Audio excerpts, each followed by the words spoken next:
क्या आपने कभी सोचा है कि इंसान जब एक डैम बनाता है तो सिर्फ पानी नहीं रोकता, बल्कि कुछ ऐसा भी बंद कर देता है जिसे कभी जगाना नहीं चाहिए था। उत्तरी क्यूबेक की बर्फीली रातों में एक ऐसा डैम है जहां हर चीज सामान्य लगती है, लेकिन नीचे अंधेरे में कुछ लगातार जाग रहा है। मैं एक अकूस्टिक इंजीनियर हूं। मेरा काम है दीवारों के अंदर छुपी आवाजें सुनना, साउंड इफेक्ट, थर्ड, लो डीप हिट। लेकिन जिस दिन मैंने पहली बार ये आवाज सुनी, मुझे समझ आ गया, ये कोई सामान्य वाइब्रेशन नहीं है। ये किसी चीज का जवाब है जो हमें सुन रही है। उत्तरी क्यूबेक एक ऐसा इलाका जहां सन्नाटा भी भारी महसूस होता है। यहां जेम्स बे प्रोजेक्ट की विशाल डैम बनाए गए हैं जो सिर्फ पानी नहीं रोकते बल्कि धरती के दबाव को भी संभालते हैं। मैं एक अकूस्टिक इंजीनियर हूं। मेरा काम है कंक्रीट के अंदर छुपी आवाजों को सुनना, दरारें, तनाव और संरचना की कमजोरी। यहां लाखों टन कंक्रीट है और उसके नीचे गहराई में विशाल जलाशय। लेकिन असली खतरा पानी नहीं था। हमें एक असामान्य सिग्नल मिला 80 मीटर नीचे, गैलरी सी से। यह सामान्य कंपन नहीं था। शुरुआत में इसे सेंसर की गलती समझा गया, लेकिन प्रोटोकॉल के अनुसार साइट इंस्पेक्शन जरूरी था। मैं ऑक्सिलरी स्पिलवे 4 पहुंचा। ये एक निष्क्रिय संरचना थी, ना कोई बिजली, ना मशीनरी, सिर्फ पानी का रास्ता। डैम के अंदर का वातावरण बेहद ठंडा था। दीवारों से नमी टपक रही थी और हर कदम पर भारी दबाव महसूस। उत्तरी क्यूबेक एक ऐसा इलाका जहां सन्नाटा भी भारी महसूस होता है। यहां जेम्स बे प्रोजेक्ट के विशाल डैम बनाए गए हैं जो सिर्फ पानी नहीं रोकते बल्कि धरती के दबाव को भी संभालते हैं। मैं एक एकॉस्टिक इंजीनियर हूं। मेरा काम है कंक्रीट के अंदर छुपी आवाजों को सुनना, दरारें, तनाव और संरचना की कमजोरी। यहां लाखों टन कंक्रीट है और उसके नीचे गहराई में विशाल जलाशय। लेकिन असली खतरा पानी नहीं था। हमें एक असामान्य सिग्नल मिला 80 मीटर नीचे, गैलरी सी से। यह सामान्य कंपन नहीं था। शुरुआत में इसे सेंसर की गलती समझा गया, लेकिन प्रोटोकॉल के अनुसार साइट इंस्पेक्शन जरूरी था। मैं ऑक्सिलरी स्पिलवे 4 पहुंचा। ये एक निष्क्रिय संरचना थी, ना कोई बिजली, ना मशीनरी, सिर्फ पानी का रास्ता। डैम के अंदर का वातावरण बेहद ठंडा था। दीवारों से नमी टपक रही थी और हर कदम पर भारी दबाव महसूस हो रहा था। फिर पहली आवाज आई, थड, गहरी भारी गूंज। ये बर्फ नहीं थी, ये कंक्रीट के अंदर से आ रही थी। ये आवाज यादृच्छिक नहीं थी, ये पैटर्न बदल रही थी, जैसे कोई चीज दीवार को समझ रही हो। इंजीनियर, धीमी फुसफुसाहट। ये सिर्फ कंपन नहीं है, ये किसी चीज की चाल है। साउंड इफेक्ट, थर्ड, थर्ड, धीरे फेड। अब वो आवाज सिर्फ एक जगह से नहीं आ रही थी, ये पूरे ढांचे में फैल रही थी। ये पॉइंट सोर्स नहीं है, ये डिस्ट्रीब्यूटेड वाइब्रेशन है, पूरे स्ट्रक्चर में फैल रहा है। कंक्रीट की दीवारें अब सिर्फ दीवार नहीं लग रही थीं, वे जैसे सुन रही थीं। फ्रीक्वेंसी बदल रही है, ये खुद को एडजस्ट कर रही है। हर कुछ सेकंड में आवाज का पैटर्न बदल जाता था, जैसे कोई चीज सीख रही हो। ये दीवार को स्कैन कर रहा है, ये कमजोर पॉइंट ढूंढ रहा है। रेजोनेंस एक खतरनाक फिजिक्स का सिद्धांत है, अगर सही फ्रीक्वेंसी मिल जाए तो सबसे मजबूत संरचना भी टूट सकती है। सीन 18। इंजीनियर धीमे डर के साथ। ये वही कोशिश कर रहा है। मैंने मजबूती से कहा, हाँ मुझे पूरा यकीन है। ये वही कोशिश कर रहा है। पानी के नीचे एक विशाल मास मूवमेंट रिकॉर्ड हुआ, लेकिन उसका स्रोत स्पष्ट नहीं था। ये हमें सुन रहा है और जवाब दे रहा है। अब आवाज सिर्फ दीवार के एक हिस्से से नहीं आ रही थी, ये पूरे डैम में फैल चुकी थी, जैसे पूरा ढांचा एक साथ बोल रहा हो। ये सिंगल पॉइंट सोर्स नहीं है, ये पूरे स्ट्रक्चर में इंटरैक्ट कर रहा है, जैसे ये हर हिस्से को टेस्ट कर रहा हो। स्क्रीन पर डेटा अचानक बदलने लगा। वाइब्रेशन की इंटेंसिटी बढ़ रही थी, लेकिन पैटर्न और साफ हो रहा था। ये रैंडम नहीं है, ये स्ट्रक्चर्ड सीक्वेंस है। पानी के नीचे एक बड़ा मास मूव कर रहा था, लेकिन वो किसी सॉलिड ऑब्जेक्ट जैसा बिहेव नहीं कर रहा था। ये किसी एक चीज की तरह नहीं लग रहा, ये एक सिस्टम जैसा लग रहा है। गिलेस अब चुप हो गया था। वो सिर्फ सुन रहा था, जैसे वो पहले से जानता हो कि क्या होने वाला है। ये पहली बार नहीं हो रहा, ये पहले भी ऐसा कर चुका है, बहुत समय पहले। सीन 29। इंजीनियर ने उसकी तरफ देखा, लेकिन जवाब उसके पास नहीं था, सिर्फ डेटा था जो और डरावना हो रहा था। ये फीडबैक लूप बन रहा है, ये स्ट्रक्चर को सीख रहा है। Third third. अब वाइब्रेशन सिर्फ रिकॉर्ड नहीं हो रही थी, वो बदल रही थी, इवॉल्व कर रही थी। ये अब सिंपल सिग्नल नहीं है, ये अडैप्टिव रिस्पॉन्स है। डैम की दीवारें अब पैसिव नहीं थीं, वे रिएक्ट कर रही थीं। तुम सिर्फ आवाज सुन रहे हो, मैं इसे सालों से महसूस कर रहा हूं। गिलेस ने पहली बार अपनी आंखें उठाईं। उसकी आंखों में डर नहीं, थकावट थी। ये चीज पानी के नीचे नहीं है, ये उससे भी नीचे है, जहां हम कभी नहीं गए। इंजीनियर का डेटा अचानक अनस्टेबल हो गया। कई सेंसर्स एक साथ स्पाइक दिखा रहे थे। ये एक सिंगल ऑब्जेक्ट नहीं हो सकता, ये डिस्ट्रीब्यूटेड मास बिहेवियर है, जैसे पूरा रिजर्वॉयर एक साथ ब्रीथ कर रहा हो। गिलेस विस्पर, हमने इसे दबाया नहीं था, हमने इसे सिर्फ छुपाया था। Deep thought, slow, powerful.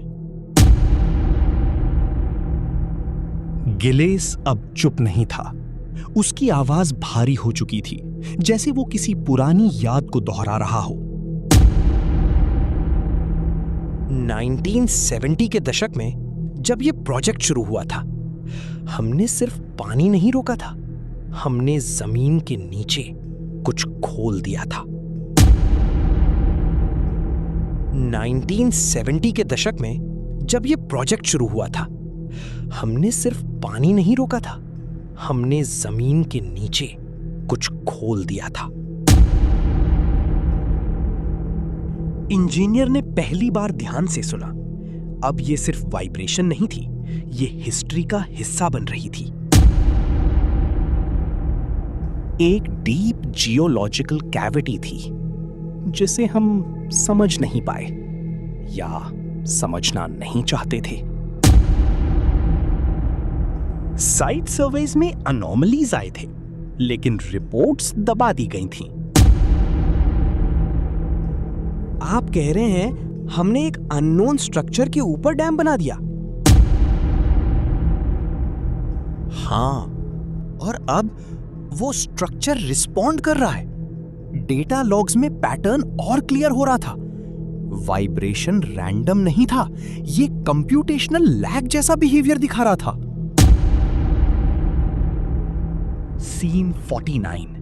Engineer whisper, ये नेचुरल सिस्टम नहीं है, ये अडैप्टिव सिस्टम है।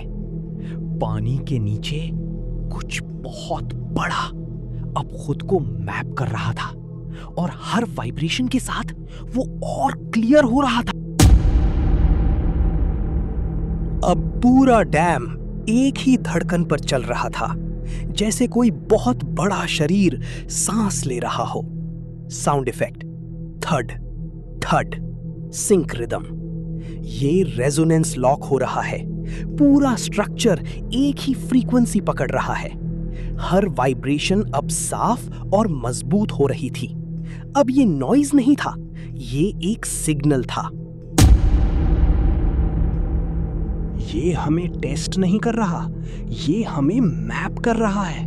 डेटा स्क्रीन्स ओवरलोड होने लगे, सेंसर्स एक ही पैटर्न रिपीट कर रहे थे। अगर ये फ्रीक्वेंसी लॉक हो गई तो पूरा स्ट्रक्चर फेल हो सकता है। पानी के नीचे प्रेशर स्पाइक्स बढ़ रहे थे, जमीन खुद अनस्टेबल हो रही थी। ये सिर्फ डैम का मसला नहीं है, ये पूरे सिस्टम का मसला है। और फिर वो पल आया जब सारी वाइब्रेशंस एक साथ सिंक हो गईं। थड थड थड, परफेक्ट अलाइनमेंट। पूरा डैम अचानक शांत हो गया। सिर्फ एक ही फ्रीक्वेंसी बची थी। 3 सेकंड का पॉज। थड, बहुत दूर से, फिर करीब, धीमी फुसफुसाहट। उसने लॉक कर लिया है। खामोशी। सन्नाटा अब और गहरा हो चुका था, जैसे पूरा डैम किसी एक आदेश का इंतजार कर रहा हो। ये रुक क्यों गया? ये पैटर्न अचानक स्टॉप क्यों हुआ? कभी कभी सबसे बड़ा डर आवाज नहीं, बल्कि अचानक आई खामोशी होती है। ये रुकना नहीं है, ये डिसाइड कर रहा है। मॉनिटर पर एक नई एक्टिविटी दिखाई दी। फ्रीक्वेंसी अब स्थिर नहीं थी, ये माइक्रो एडजस्टमेंट्स कर रही थी। ये फाइनल कैलिब्रेशन कर रहा है, ये एग्जैक्ट पॉइंट ढूंढ रहा है। पानी के नीचे प्रेशर धीरे धीरे बढ़ रहा था, जैसे कोई बहुत बड़ा ढांचा। अगर ये सही फ्रीक्वेंसी पकड़ ले तो सिर्फ दीवार नहीं, पूरा सिस्टम टूट जाएगा। और फिर एक बहुत हल्की वाइब्रेशन वापस आई। थड। इस बार आवाज अलग थी, न ज्यादा तेज, न ज्यादा धीमी, बस बिल्कुल सही। थड थड।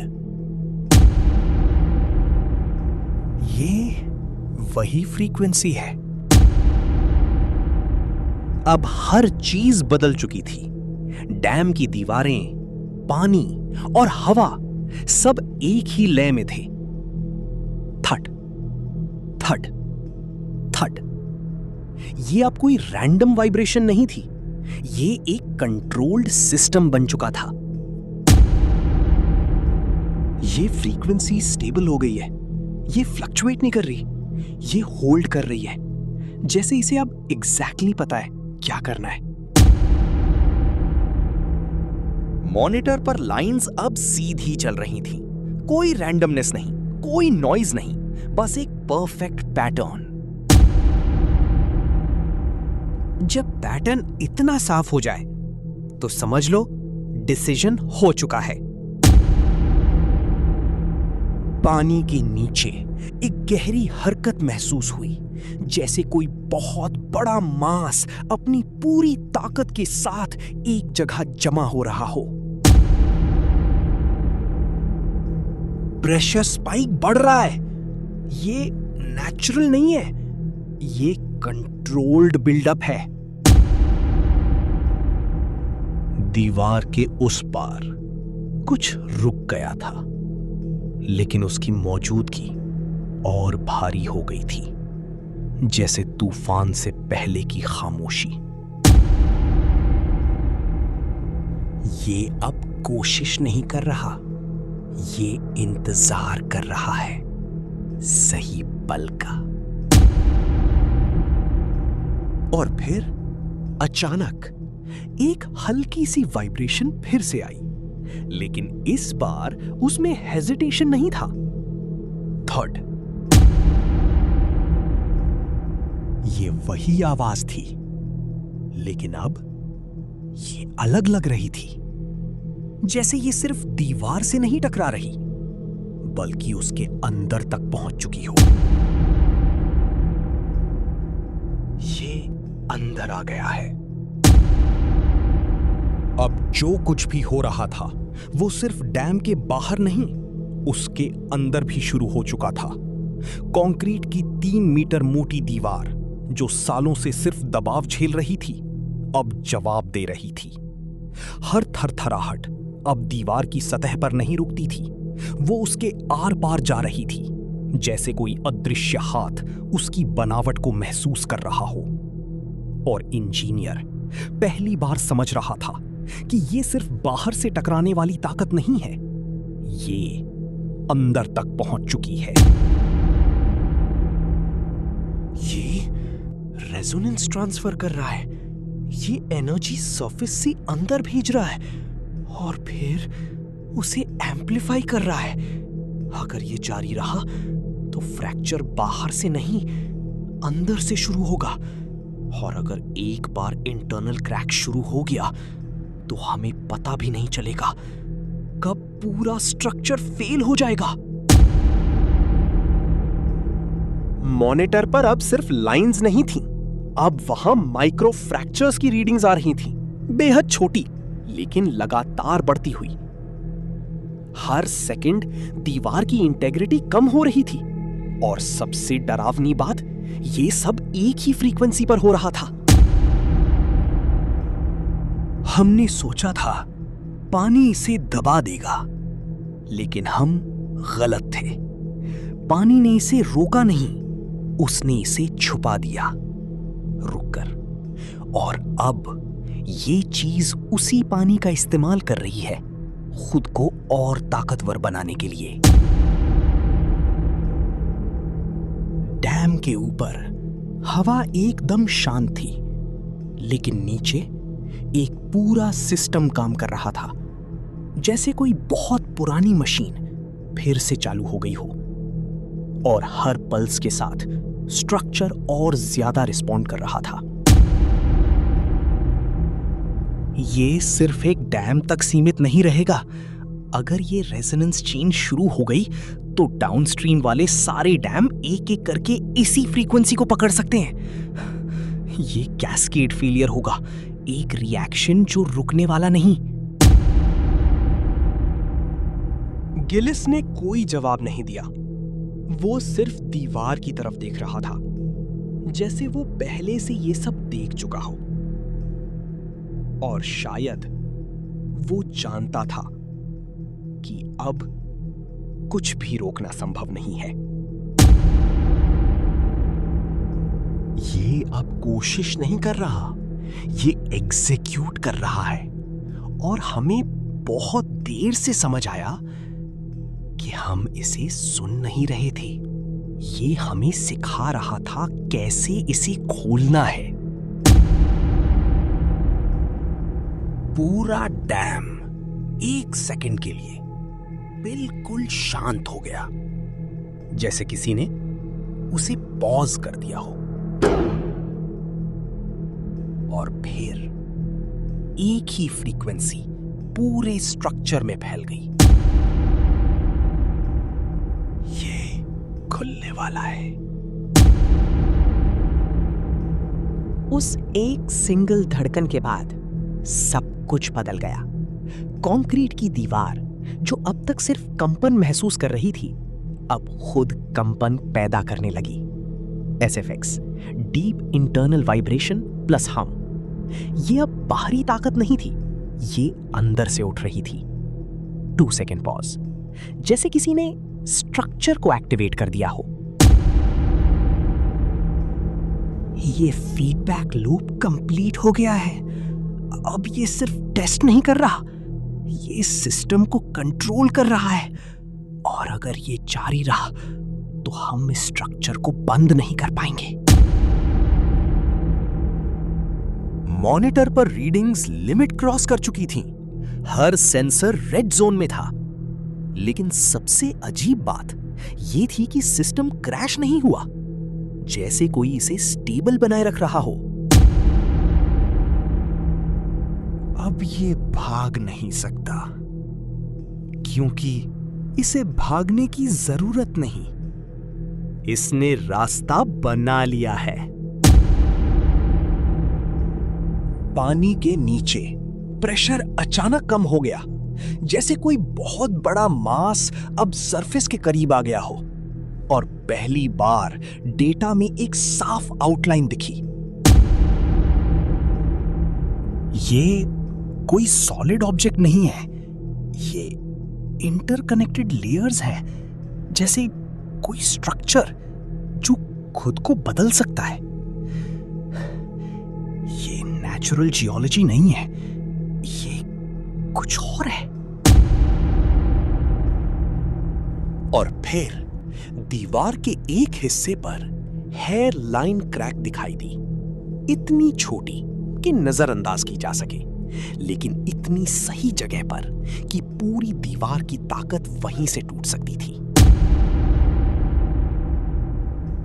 इसने फ्रीक्वेंसी नहीं ढूंढी, इसने स्ट्रक्चर को बदल दिया।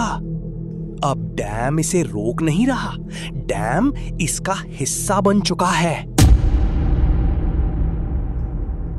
और फिर एक आखिरी वाइब्रेशन आई, न तेज न धीमी, बस बिल्कुल सही।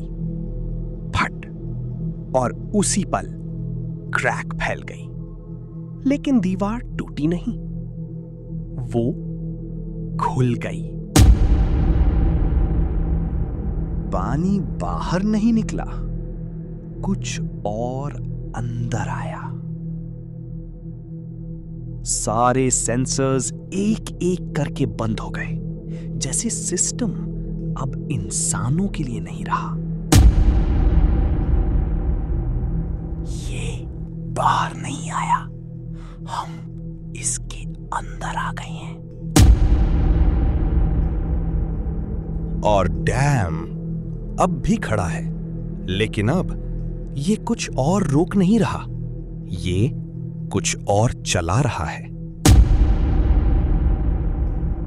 और अगर तुम अब भी ये आवाज सुन पा रहे हो, तो इसका मतलब सिर्फ एक चीज है, वो अब भी वहीं है, नीचे अंधेरे में।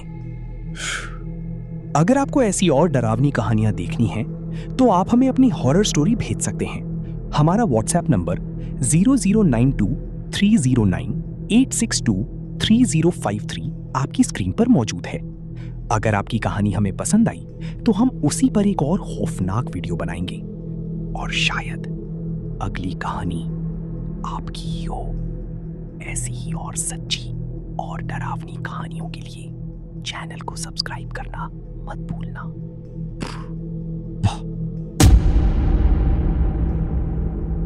अगर आपको ऐसी ही और डरावनी कहानियां देखनी हैं, तो आप हमें अपनी हॉरर स्टोरी भेज सकते हैं।